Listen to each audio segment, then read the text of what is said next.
Well, thank you everyone for coming out tonight and joining us. It's great to be here with you and to give you a little update from Olympia, the legislative session, and take your questions. Start off with Representative Abell is going to initiate his slideshow that he put together for us. Yeah, good afternoon everyone, good evening. Thank you all for being here. I thought we'd do something a little bit different on this town hall. We want to give the majority of the time, the vast majority of the time for questions. You know, we work for you, we want to hear from you about what's on your mind. I thought we'd do just a quick little bit of basic backdrop and information about the short session, some of the wins, maybe some of the losses, from our perspective, and then lead right into the questions. So let's go ahead and kick off here. If I can get the next slide, please. Talk a little bit about the session basics, and then next slide. So this was the long session. So as many of you may know, in even numbered years, we're in Olympia for 105 days. In the odd numbers years, so 2026 will be in Olympia for 60 days. This is the budget session. So this is where we have to spend a lot of our time writing the budget for the biennium over the next 2 years. The splits in the House is that there were 59 Democrats and 39 Republicans, so a significant Democrat majority. They picked up 1 seat in the last election. In the Senate, it's 29-19, and I don't recall, did they pick up 1 seat in the last one? I think that's right, yeah. So they also picked up 1 seat. So Democrats came in with increased majorities. And a new governor, Bob Ferguson, Democrat in the governor's mansion. And that was a significant factor that we were addressing as the session went on, is finding out a little bit more about our new governor, what his priorities are. Next slide. Oh, sorry about that. That's okay, that's all right. As I said, this was the budget session. Talk just briefly about this. Again, we'll go through this quickly so we can get to your question. So Washington's actually required to have a balanced budget over the course of 4 years. Coming into this session, the numbers varied. It seemed to vary throughout the course of session, but we were told that it ranged somewhere from a $12 to a $16 billion deficit. Sometimes we heard more, sometimes we heard less. But there were definitely competing visions of how to address the budget. One of the things that the Senate Republicans did early on was they proposed a balanced budget that balanced the books without an increase in taxes. And as the Senate Minority Leader Leader Senator Braun was fond of saying, this was a real budget. This wasn't a fake budget. This was proof of concept. It can be done. This is what would happen if the Republicans controlled the Senate. And that was just absolutely invaluable because we were able to show an alternative path that we would take the state on if Republicans controlled both chambers of the governor's mansion. The Democrats offered a different vision, and that was to significantly increase taxes across the board. Next slide, please. All right, so budget results in the next one. All right, so this is the bottom line result out of session. So the budget that came out of session was roughly $78 billion. That's an increase from approximately $72 billion just roughly 6 years ago. So how was that increased funding, how was that increased spending funded? Well, first of all, you remember the back page indicated that we had a budget deficit coming in, so just the carryover spending is already going to be a budget deficit.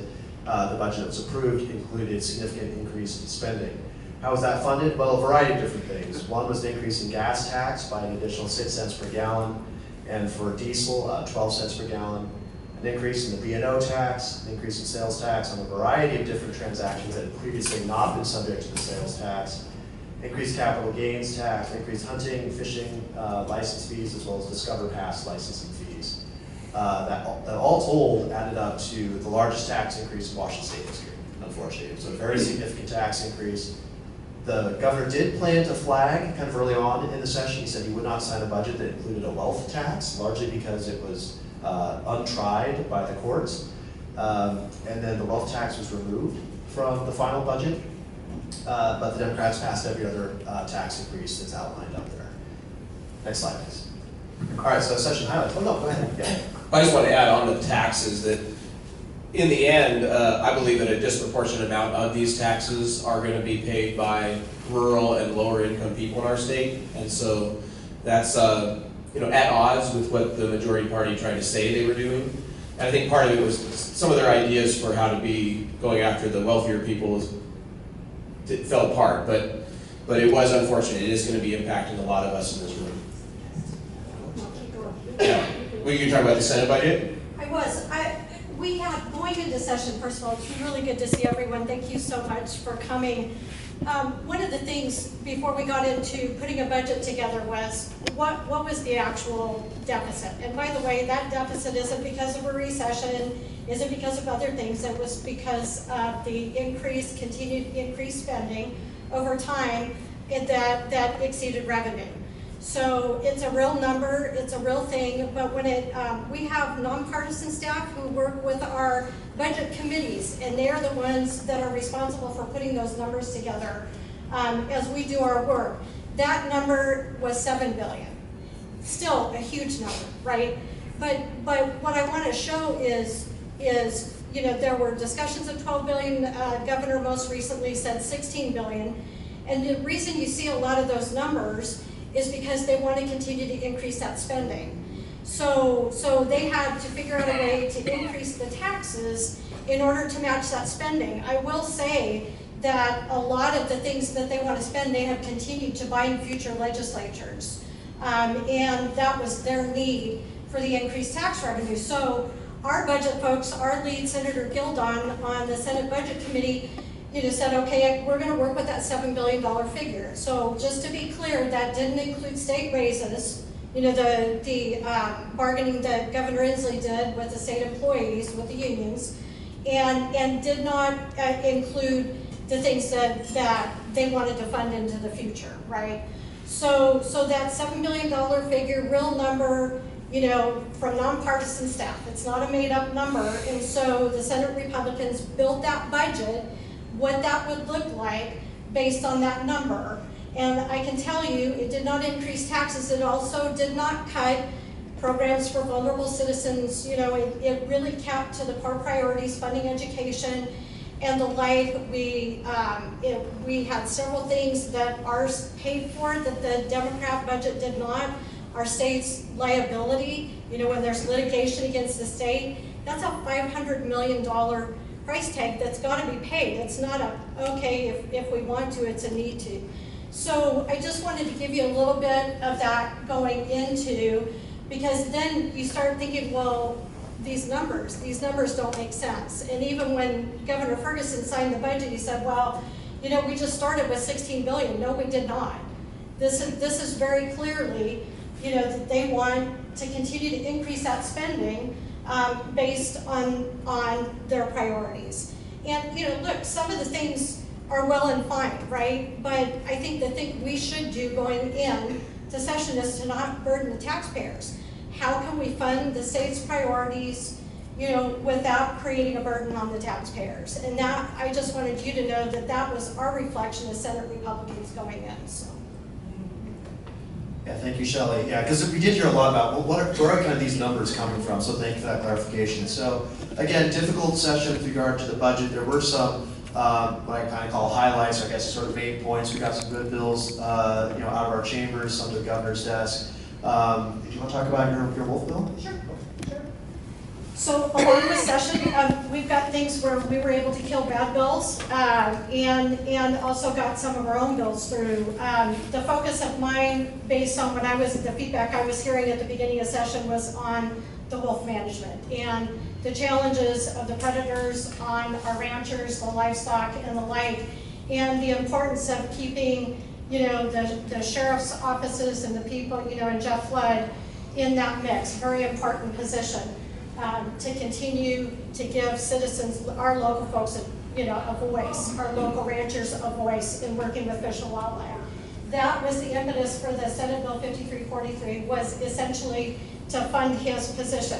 Now, a lot of folks will say the state shouldn't fund it, and I disagree. These are the state's wildlife. Our ranchers are being impacted and they're being chased out of their livelihoods. And yes, there has to be a balance. Yes, wolves are going to be here, but we need something that works for us too. It's a tool, it's not the only tool, but it was important to focus on it so we weren't asking for money every year. So this bill actually funds it for the next 6 with the ability to extend it, and that's an important thing on the rancher's perspective. The other bill not highlighted was the damage from deer and elk. Again, a lot of folks, a lot of ranchers and farmers, you know, whether it's your grazing ground, your hay ground, your crops, or the orchards, you know, as the predator populations grow, they're seeing increased impact. A lot of times our counties are looked, you know, are kind of looked over, if you will, and there's not the funding that they have isn't prioritized to some of our areas. You still have to apply for it and everything, but my bill would say that a certain, and it was signed into law, that a certain percentage, up to 20%, is actually set aside for farmers and ranchers in our area should they want to apply for that funding.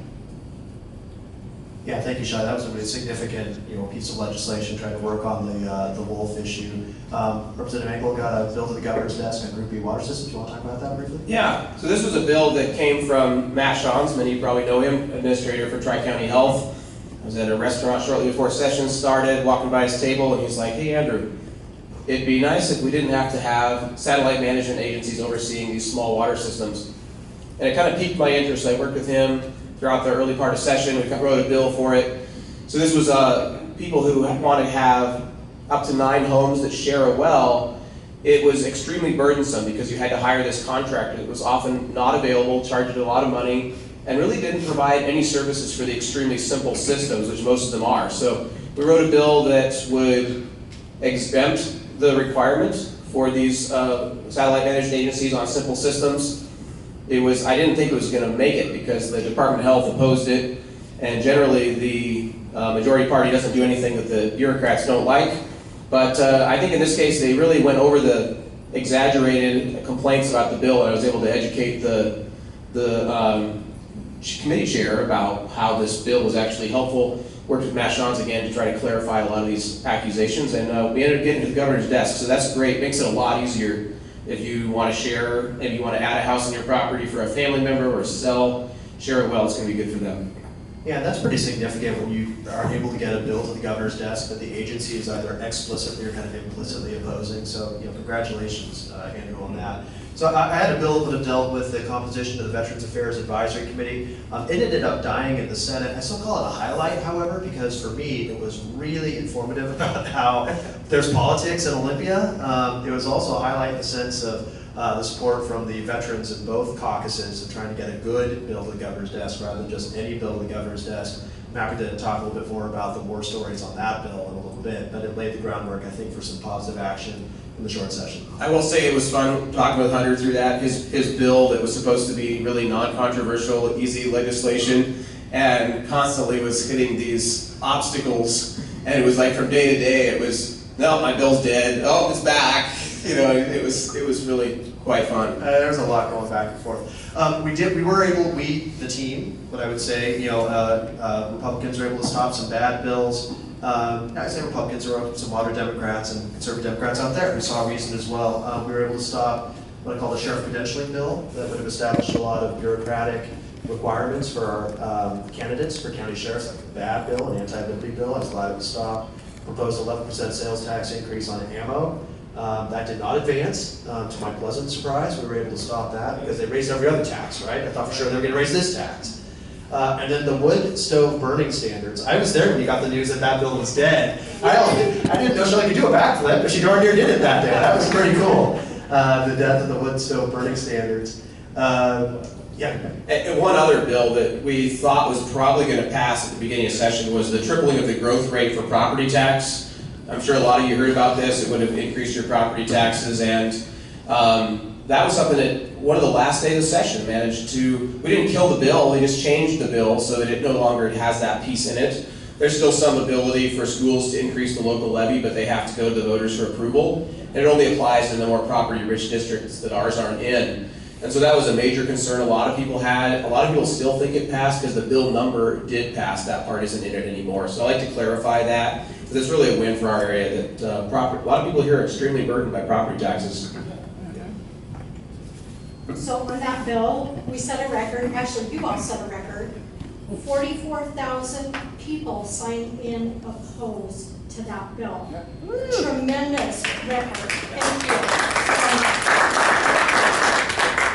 One bill that's not up there, and I know it's one key to so many of us here, and that's the citizen initiative process. I serve on state government, and that bill came through our committee. Horrific bill, made it much more difficult and burdensome for citizens to collect signatures to get initiatives on the ballot. In fact, they set up some of the most onerous standards in terms of, you could be fined, you could actually, I can't remember the classification of the, it wasn't a felony, but it wasn't good. The way it was, and I think really the bill at the outset was to make it harder Oregon's done a similar one, and they've all but just stopped the initiative process in that state. And that is a bill we went to the mat on, and was really, really incredibly excited that bill did not come up for a vote. So I knew you'd want to know about that. Yeah, that was a big win.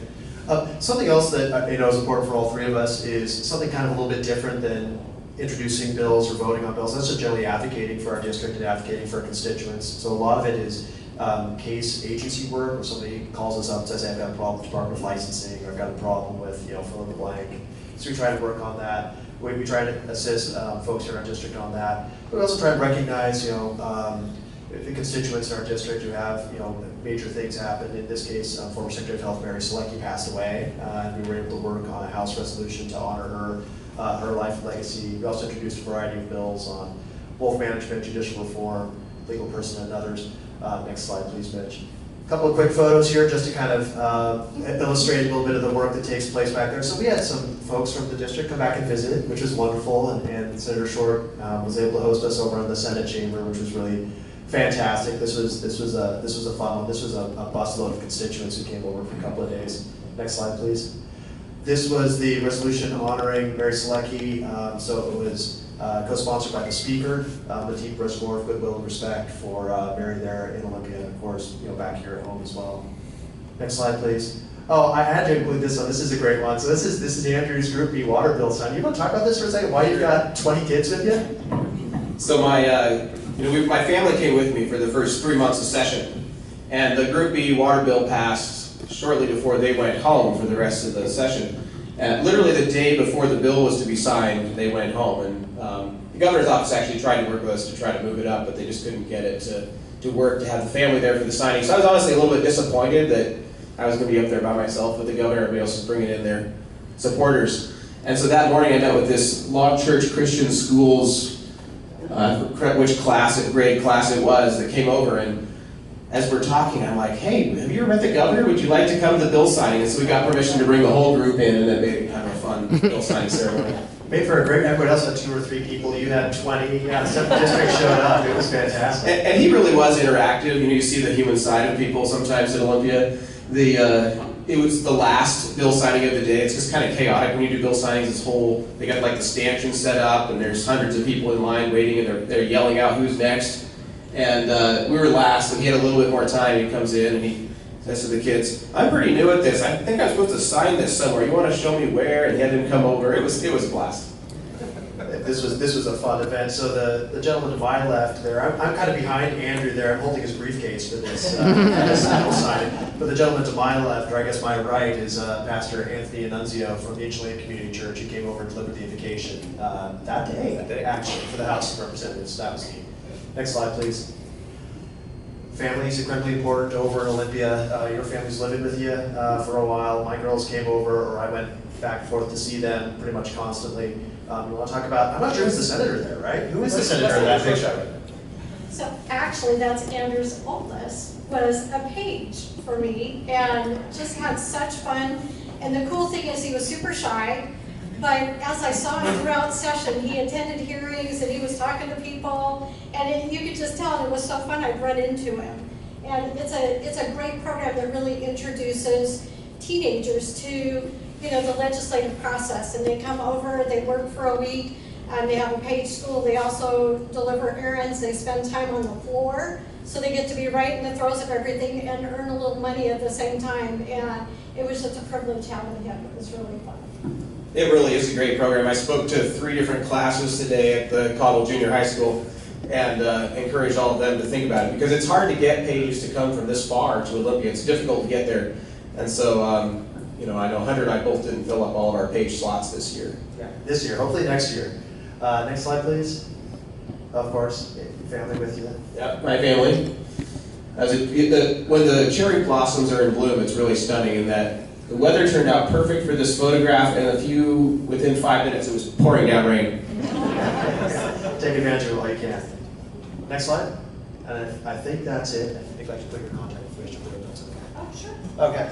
And so, really, we went through that kind of fast. That was on purpose. Again, we work for you. We want to hear what's on your mind, answer any questions that you all might have. We did want to provide a little bit of background, context, and information about what came out of session. But with that, let me turn it over to all of you. What questions do you have for us, or observations or comments? Yes, sir. My big pet peeve is how we vote in the state of Washington. So, what we have now is a disaster. I talked to the lady here in town, I think the name for a second. She's a wife of a physician, but Lori. yeah. And anyway, I told her that a friend of mine had been living in Africa for a number of years, so therefore he didn't vote in 3 elections. He was standing right in front of me when I was ready to put my vote in. And he asked the lady, do I need to register, being that I haven't voted 3 times? And she said, well, let me check it. She comes back and says, no, you're just fine, Mr. Jones. You voted in all the last 3 elections. Wow. So, what we have now is just a joke. We need to have a place to go. You open the books up, look your name up, you sign the thing, give your ID, and get a ballot to vote. And buoy with these electronic counters. Get rid of those things. And we have enough people to do this in one day. As it stands now, it might be 3 weeks later before we finally realize who won the election. That's ridiculous. Yeah, thank you so much for that, sir. I'll give a couple of thoughts, and if either of you want to chime in as well. So we heard about this a lot in, of course, the campaign last year, and I hopefully be encouraging for you to know there's a lot of folks over in Olympia who are really concerned about this as well. There was a bill that was introduced that would have returned Washington the same day, in-person voting, and required ID. I was a co-sponsor on that bill. I thought that was a good bill. And there's a number of reasons I co-sponsored it. One, I don't like the current system where we have, where instead of election day, it's more like we have election season. Right. People are voting over 6 weeks. That's a problem, because a lot of stuff comes out in the last couple of weeks, and so that makes a difference in how people vote. So that's one concern I have. 2, election integrity issues. I had not heard a story similar to what you just said, where the records are showing this individual voted. I tend to think our elections here in Eastern Washington are pretty secure. I think our auditors are doing good jobs on trying to ensure that our elections are secure. I do have concerns in other jurisdictions, but that's why I support going to voter ID in order to be able to vote. And one last thing I'd say also is, I think we lose something when we don't come together as a community together and stand in a line and peacefully vote. There's something really special, and I remember this actually when we go, and stand together and you see the neighbor who is going to vote different than you, but you still go there with a smile and say, hey, good to see you. Go in and peacefully cast your vote. You can see who was there and who wasn't there, rather than just putting a stamp on an envelope in your kitchen sometime over 6 weeks. I think we lose something really important, special about our system when that happens. Yeah, I agree. We literally did lose something when we went to the mail-in voting. And obviously it makes it more convenient. The theory was it was going to increase engagement. It really hasn't panned out that way. It seems like it's so easy, but still our voter turnout is still incredibly low. I don't see us being able to get this change across the finish line anytime soon. One idea that I've had that I think could have merit would be just making the change of requiring people to go in on some sort of an interval, like maybe every 4 years even, on a presidential year, within a year of the election, to go into the election office in person, show your ID, just to verify your information is correct. I think even that much would be a significant step in the right direction and wouldn't introduce barriers to voting that some people are concerned about. But yeah, we'll keep working. We still have mail-in voting for disabled and people that are overseas or whatever. It's just the majority of the people should have to get off their hind knees and go vote.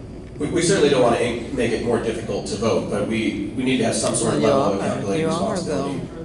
Well, the one thing that bothers me, I was watching the election this year, And I'll go back one more. I was watching the governor's election in Inslee on his third term. AP put him in as governor at 23% of the votes in. Voting wasn't done, but he was already governor. They called the state, he said, oh, it's all legal. I mean, we got the best system there is. I even called the county, they said the same thing. The other time is, this year, when you guys were elected, the governor had a big cow because the Republicans wanted to put cameras up by the drop boxes to make sure there was no cheating. Okay? Ballots. Yeah. No, we can't do that. That's an infringement on their privacy of voting.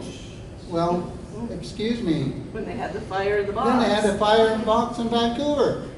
Oh, we'll investigate that. We'll put up cameras. They didn't do nothing. So the system of voting that we have, and I agree with the gentleman back here, It sucks. it sucks. It's broken. It's screwed. Well, and I'll just kind of, I think first of all, I think you hit the nail on the head there, which is that it undercuts public trust in our system, which is a big concern. Yep. Yep. Yes, ma'am. I would invite everybody in this room to walk 3 blocks over to the courthouse and talk with Lori Larson and her crew in there. I'm a volunteer observer. We're always looking for observers when they're counting ballots. I am very impressed with our staff here in the county. And if you have any reservations anywhere about voting, go talk to them in there. They're great. They're conscientious.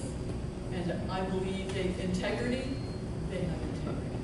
And go observe what they're doing. They're always looking for observers to come watch. Thank you, ma'am. Appreciate it.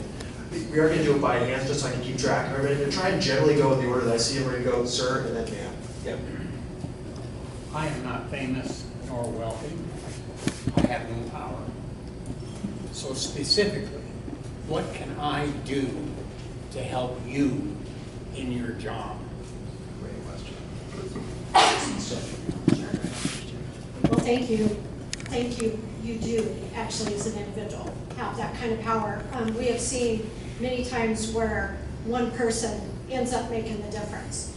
And what I can say is just communicating with us, signing, getting a hold of groups that they're watching legislation. You can sign and oppose. There are a lot more avenues for you as an individual, even living as far away from the Capitol as you do, to sign in and make your voice known. Whether you don't even have to testify on a committee, on a bill.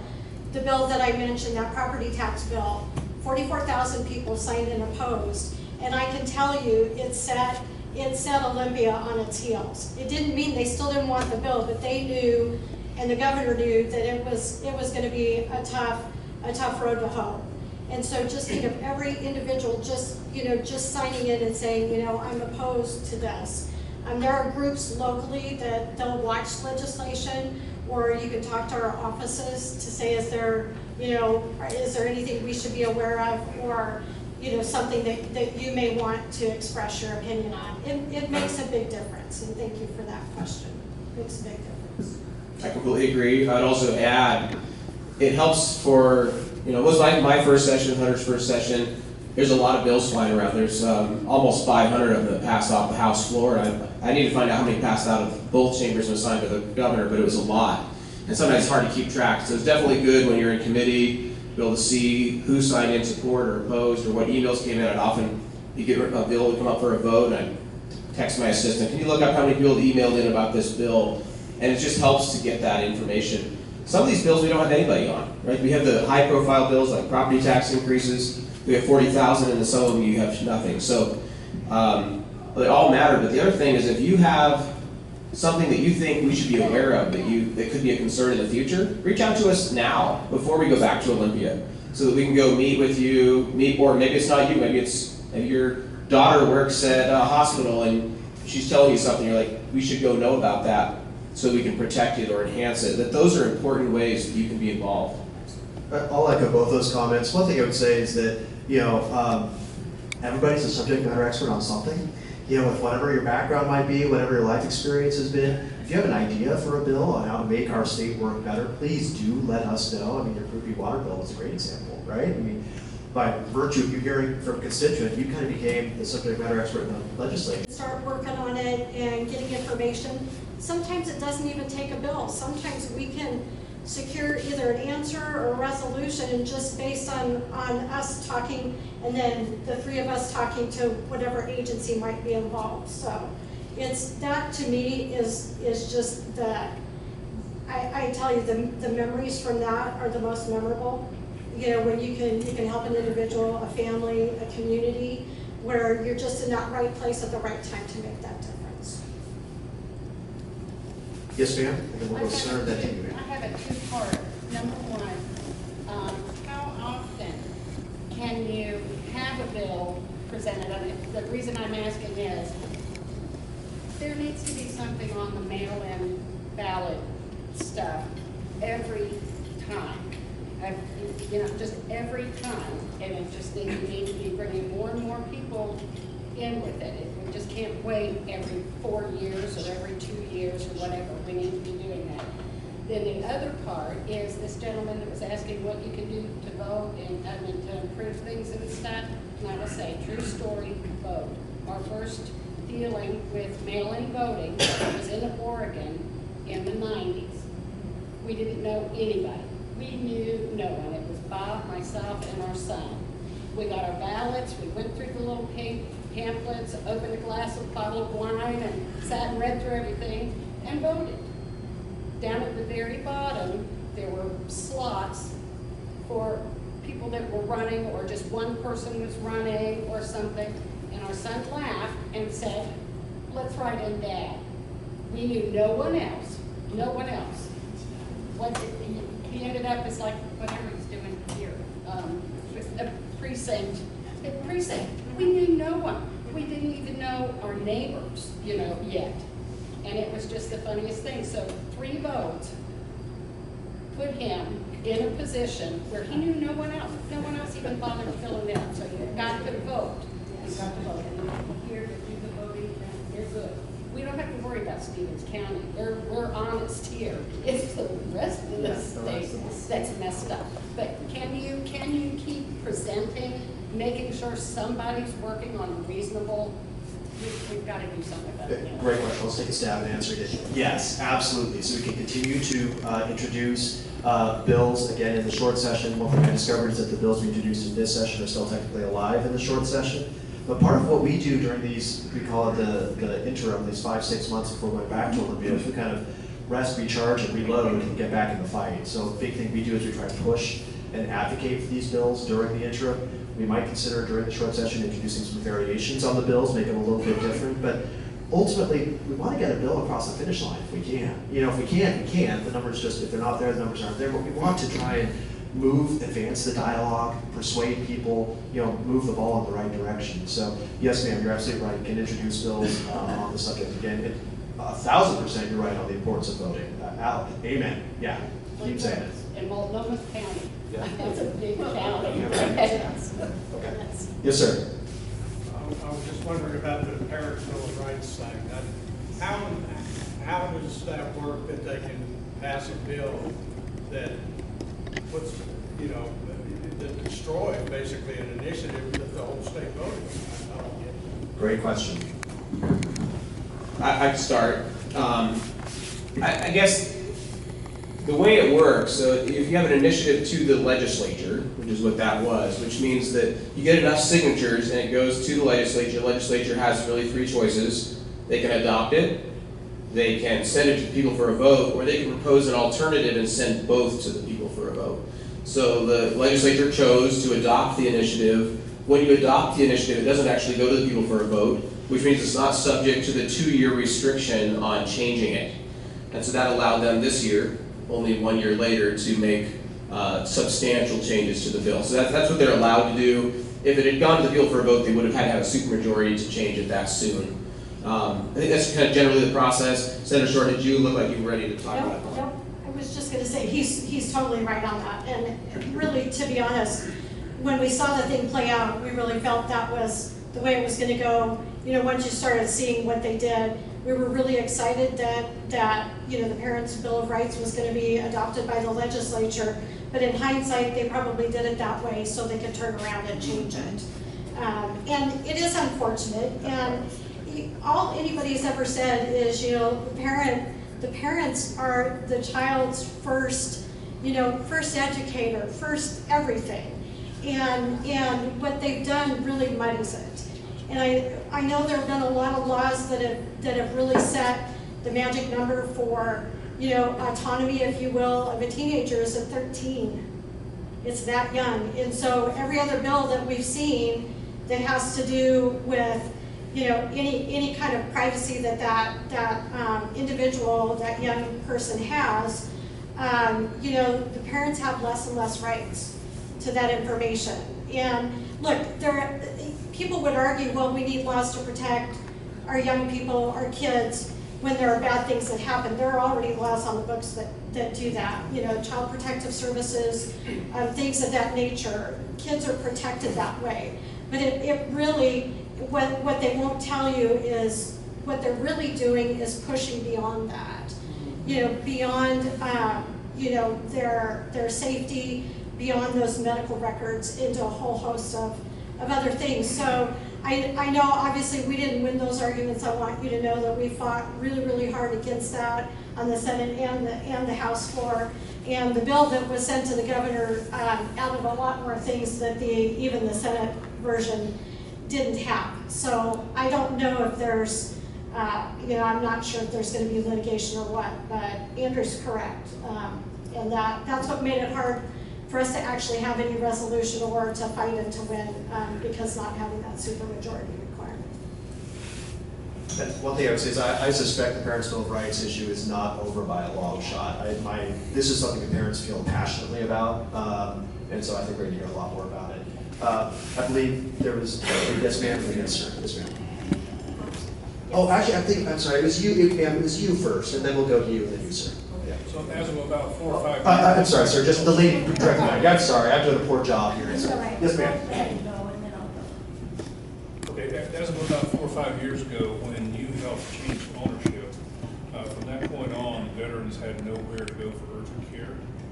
Veterans Administration swears that New Health is a urgent care facility, and New Health claims are not. So there's nowhere north of Spokane for veterans to go for urgent care. It's a problem statement. I appreciate the problem statement. That is news to me. Can we follow up afterward? Are you able to stick around a little bit? I'd love to talk more about it. Thank you, sir. Yes, ma'am. I had a few questions. I got your flyers, and I appreciate that. Are these, like on the K-12 education, is that all Washington State, or is that at the bottom it says Washington, California, Oregon, and Idaho? Are these statistics just? I believe that's comparing the 3 states and their funding and their outcomes. I don't actually have it in front of me, but yeah, that's some general literature that I think you'll find helpful. Oh, there we go.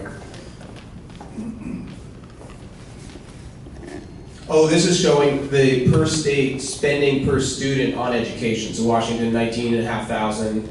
California is almost 18,000. Oregon is just over 15,000. And Idaho is less than 10,000 per year per student. So that's what that's showing. But we have small classrooms, and that's a good thing. Yeah, certainly that money does pay for something, right? There's some benefits to it. It's just pointing out that, and it's also pointing out some of the rankings. So you have just because we're spending more money, there's a lot of benefits. Like small classrooms are definitely a good thing. Washington's outcomes is not keeping up pace with the amount of spending we have on education. And then on housing, we have the 3rd largest homeless population. What do you think should be done about that?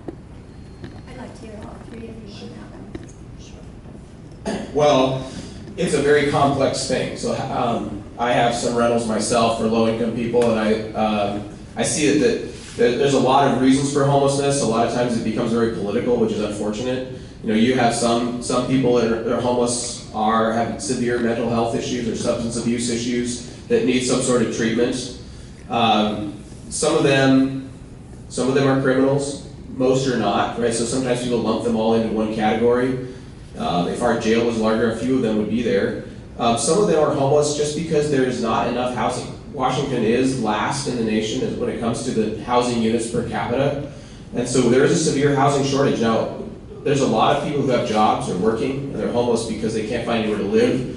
Or I get these people come to apply for rental for me where you might have 8 or 10 people living in a 1-bedroom apartment because a family member lost their rental and they had moved in with them. And so we have a severe housing shortage. So there's lots of factors to it. It's not just one simple silver bullet to address this. But it's something we're working on the housing committee, and there's a number of ideas to help solve this. Unfortunately, most of the ideas are geared toward the more urban areas, so it's a little more challenging for us. But yeah, it's a very complicated situation. Yeah, I'm going to generally echo what Andrew said. I mean, multiple pieces to this. One is the economic piece, one is the mental health piece, and there's also a criminal aspect to it as well. So multiple different pieces here. On the mental health piece, expansion of our state capabilities in Eastern State, Western State. We're decades now into this experiment of basically shutting down some of these institutions where people who truly need mental health, long-term mental health care are able to go, and I think that's unfortunate. The economic piece, job opportunities, economic development, and housing availability is part of the puzzle. And then you also have, there are criminal aspects in some cases with some of the individuals in homeless encampments. That's why I think it's vitally important that the community have the ability to clear homeless encampments. And there was some good news at the courts out of that on that issue earlier this year as well. So multiple pieces to the puzzle, difficult situation. One of the challenges we've had, and this is really on the mental health, substance abuse piece, and there have been bills designed, what do you do when an individual doesn't want to commit himself or herself, to treatment? And when you start taking away somebody's constitutional right to say no, that's a very serious thing. And I can say of all the bills that I've looked at over the years, it's a tough issue. It's something that we need to deal with. It needs to be a tool, but I have not seen any of the legislative proposals that satisfy me, on that particular piece.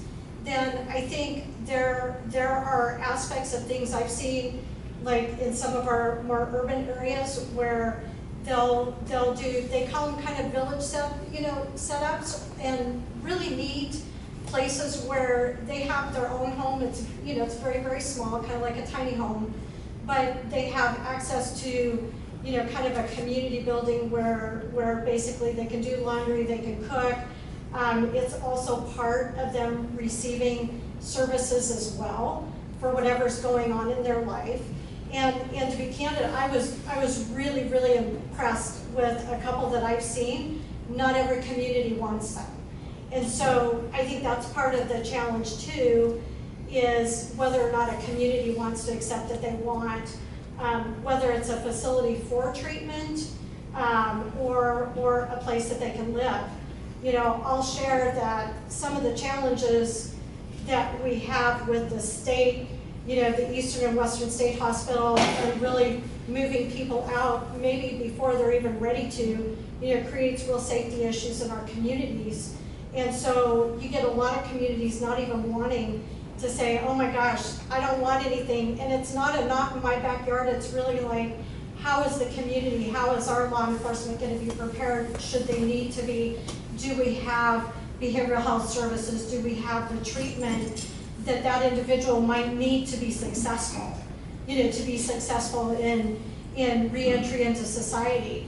And so you have all of these pieces. And it's really hard because I think people by and large don't want to see people homeless. I don't want to see people homeless. And some have told me they choose to. That's the way they've chosen to live. But I also think sometimes our state system, creates examples that people are very wary of. And I'll just use Chihuahua as an example. Wanting to put that intensive behavioral health facility in a town of 2,000 people with no 24-hour law enforcement, it just became very obvious that they wanted to put people throughout the state, which I get, but you're putting them in an area that is not good for the individual either. Again, I go back to those services or whether or not that individual can succeed. And so you have people going, well, I don't want something like that here. We know here in Colville there's a lot of consternation over, whether or not there's going to be a treatment type facility or, a place for them to live. And I think we need all of it. I mean, that's my personal opinion. I just think unfortunately the state has not shown the way it can be done. They end up being the examples of why people don't want to have them in our communities. Thank you. The only other thing I would mention is our land use policies make it really difficult, to have more housing. It's so expensive, even if you do subsidized housing for people that, can't afford as much. We've created a system where it's very hard to let our communities, grow amongst themselves. And I work on a lot of those issues. I appreciate that. Yeah. And besides these two, another question is about insurance rates. So we have terrible homeowners insurance, health insurance. I mean, it's all just skyrocketing. Most of my budget seems to go that way. And I don't know if there's anything we could do to keep those insurance companies in check. Yeah, so insurance is a concern. We hear this across the board. Not just individuals like all of us, but also even the schools, the counties. Everyone's seeing these dramatic increases in insurance. It's driving a lot of costs across the state. Something we need to look at. Wildfire, of course, comes in when we talk about homeowners insurance. The legislature did this year create a task force to bring insurance companies and the insurance commissioner together to try to, along with some legislators. It looks like I'm going to be on the committee for the House Republicans. Oh, you're the House Senate Republicans. So that's something we're actually convening a meeting in Okanagan on Thursday to talk about this as well. So the group will kind of come together to try to come up with recommendations over what we can do to address it. It's a complicated situation, and so we can talk more about it, but I want to try to get to a few more questions. Thank you, ma'am. Let's go to you, ma'am, then we'll go to you in the back. Yes, ma'am. Yes, ma'am. Yeah. As a mother and a grandmother and a volunteer at the local pregnancy resource center, please correct me if I haven't got my facts straight, but about a week or two ago I read that they passed in the law that babies, infants, whether preborn or after birth, their death does not have to be reported anymore. That's correct. Is that correct? It is correct. That's horrible. Yeah, so this was a very sad, hard-fought bill. This was a bill that was advanced by the majority Democrats to remove, to change the reporting requirements for the situations that you've described, and also remove the crime that exists on the books of concealing birth. So if a baby's born and the body is hidden to conceal the fact of the birth, that was a crime until not that long ago. So this was a terrible, from my perspective, an anti-life bill, an anti-human dignity bill. It did advance on the governor's side, and I'm very sorry to say. Yes, sir. I really appreciate this information. It's really helpful to see this. Particularly what got my attention is the housing situation, the costs, the lack of housing, and some of the fallout in terms of people's health. So we see housing as a health issue because people suffer measurably when they don't have housing. We're serious about working on solutions. We think we have good solutions. We want to create a pathway out of homelessness, return incarceration, untreated mental illness and addiction, and all the rest that goes with that poverty. Love to talk to you about that. Hope to just set up maybe a personal conversation with you just to talk about how would we solve that in a small town in Eastern Washington. What's that path look like? I appreciate that, and thank you for the communications during the session on the subject as well. Really did it. Actually goes to your question, how do you be involved in a positive way in the process? That's a great example. Yeah, thank you. Let's see, ma'am, did you have a question a while ago? All right, yes, ma'am. Yeah, sure. I question the pushback from the federal government and FEMA and the wildfires we have, and funding cleanup of FEMA after fires. Is the state or is the legislature, all the reps talking about this? How are we going to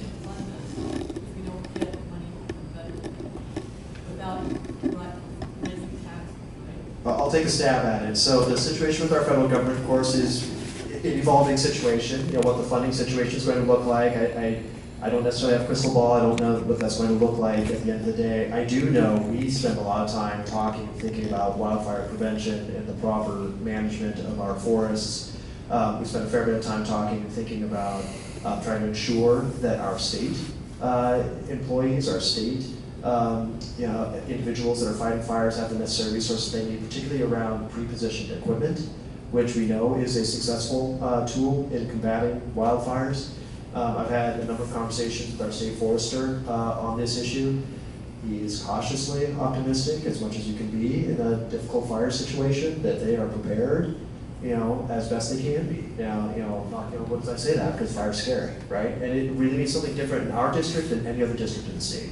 And we talk about that a lot.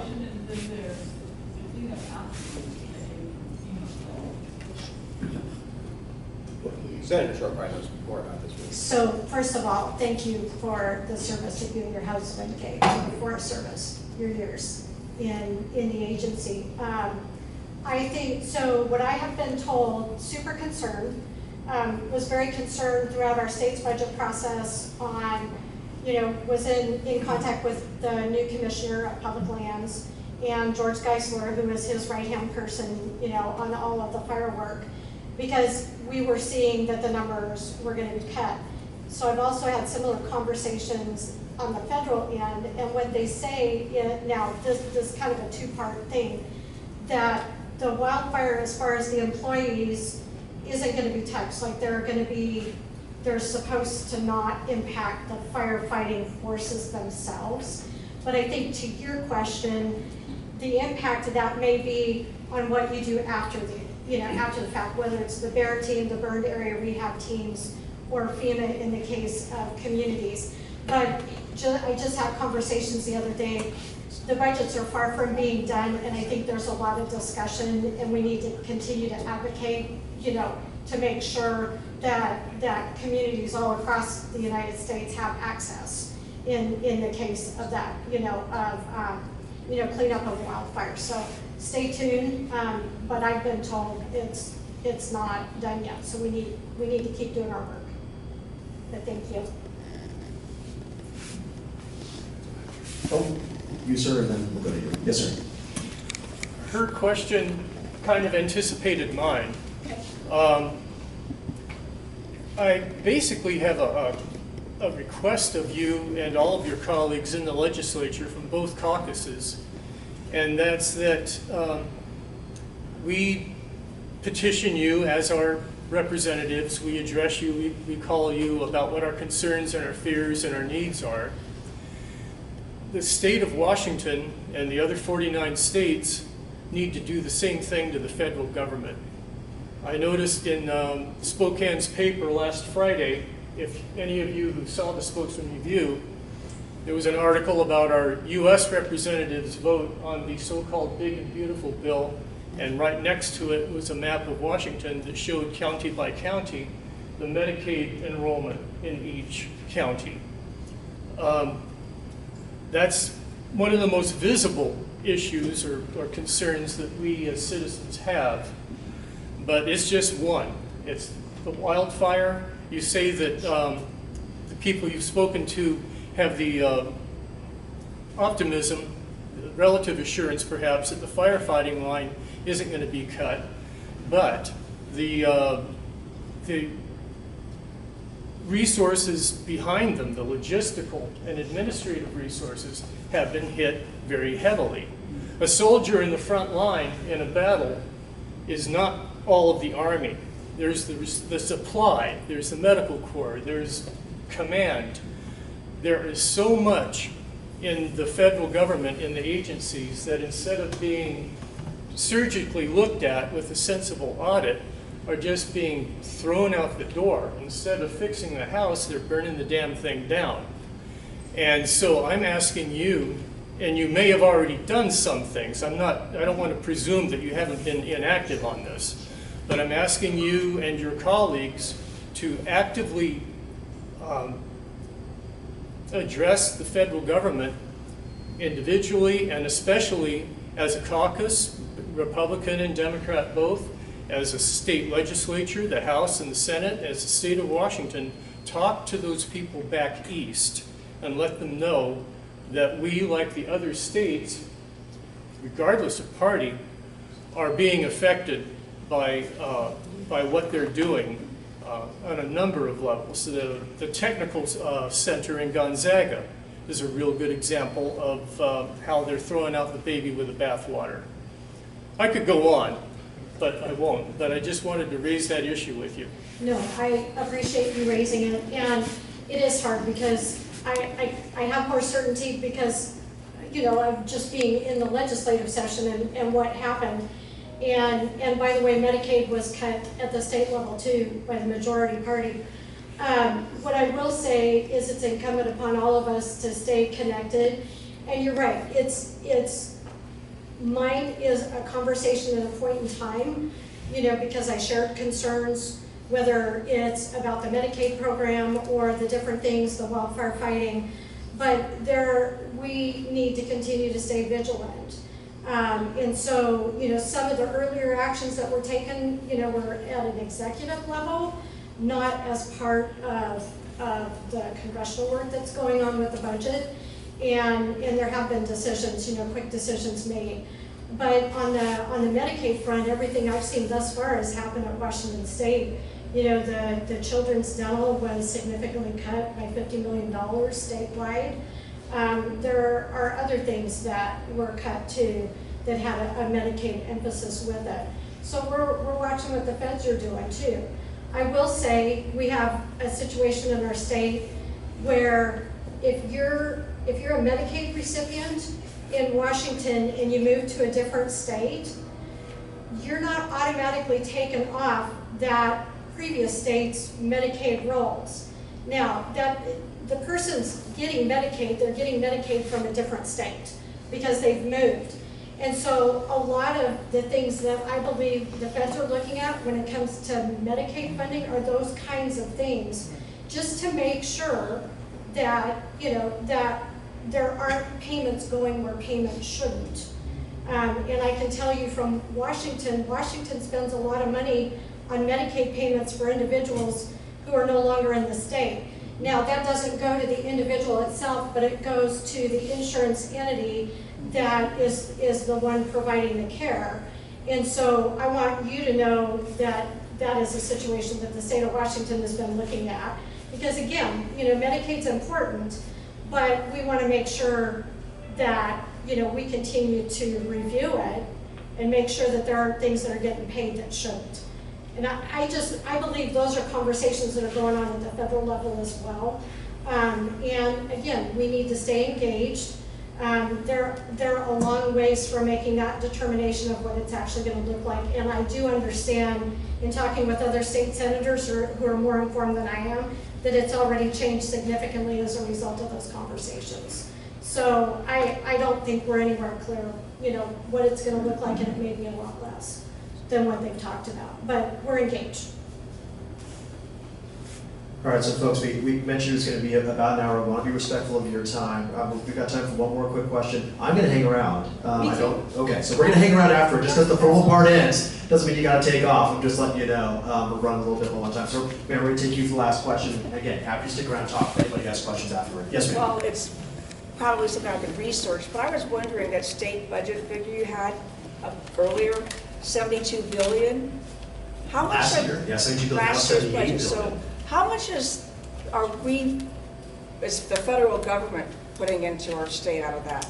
Is the funding, how does it have anything to do with, that budget right there has any funding from the federal government coming into it? We get money from the feds. Yeah. A significant portion of that comes from the feds, and I don't immediately know the proportion. I did at one point. Yeah. But yes, ma'am, a significant portion of that comes from the feds. Okay, you could look it up and find it. Yes, ma'am. Yeah. Yes. All right, so like I said, we're sticking around. I want to be respectful of your time. You know, really appreciate everybody coming out. I mentioned this earlier. I asked over to you two as well. We work for you. You know, thank you so much for your encouragement, your direction to us, your prayers for us. You know, letting us know what's important in your mind during session and after sessions. Thank you so much for coming out tonight. Pass over to Shelly. thank you so much. It is such an honor to represent this district. And I can tell, I have learned from so many people as the opportunity to do this. And again, happy to stay afterward. Is there any way that you in the legislature can take care of Andrew, who goes to our church, he's a mess? Wait for it. Well, thank you, Terry.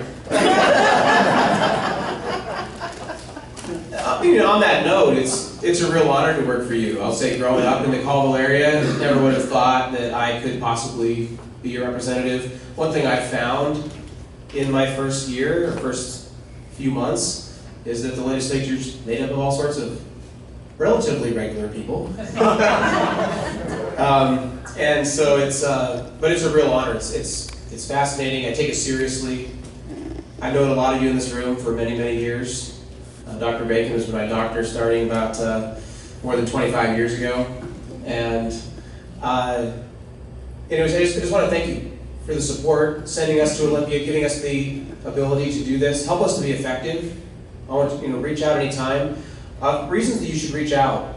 One is if you're having a problem with a state agency, we can do what's called casework, which is we have liaisons at every agency of the state that can answer our questions. We can expect that they will give us answers to what's going on with your situation. If you're having a problem with whether it's unemployment or a Forest Practices Act application, we want to log your property, any of these things, and we want to help with that. I actually was the casework director for Congresswoman Kathy LaBorge-Rogers. The last couple of years I worked for her, and what I found was a lot of fulfillment there. You can only do so much in the legislative arena. It's difficult. You got to get 50 people to agree with you in the House, and 25 in the Senate. You got to get a governor to sign it, right? So it's a big hurdle. And when you're in the deep minority party, coming from what they see as middle of nowhere, why would anybody want to live out here territory? It makes it difficult to get meaningful, substantive legislation passed. But we try, and we do get some. But one thing you can do is to make a difference in individuals' lives when you're having struggle with an agency. And that's what I found in working for Kathy. At first you think, oh, we're going to work on policy, and you do, and you can make some difference there. But absolutely, when somebody's struggling because an agency's not treating them right, sometimes it's not even intentional. It's a paper got lost in the shuffle, and you think whatever the reason is, we have the ability to go to bat for you, and make sure you reach out, because that what I learned over the years for working for Kathy is the most meaningful thing. And a lot of people don't know that they can go to their representatives for that. So keep that in mind. Secondly is if you have an idea for a bill that could potentially make things better. That's where my Group B water bill came from. There's no dumb ideas. I'm actually keeping a list. You can only do so many bills per year, but we want to keep a list of ideas and try to flesh them out. And if you give me an idea, I'll talk to more people about it. So we want to talk about that. And the other thing is if you have an opinion about something that we don't have any control over, what Trump's doing, something we can't change, you can call and yell about that too, but it has less impact. But I just want to say, a lot of people, and I'm serious, a lot of people reach out for things like that, and that's a way people get things off their chest. It's good for me to know what's on your mind, what's bothering you, but a lot of things we don't have control over, so just, if you have a little reasonable expectation, it's helpful. But again, thanks for coming here for us. One thing I do have on the back table, I kept notes over why I voted for every bill I voted for. I printed it off, but only the first line is what fits on there. So my assistant has access to that. If you ever want to know the full details of why I voted on any given bill, it's all written down, and my assistant has access to it if you call that. Well, email, actually. I guess you call that phone number. That's my personal cell number. So thank you so much. Yeah, thanks again, everybody, for coming out. Really appreciate it. We're going to hang around a little bit after if anybody has any questions or comments for us. Thank you all.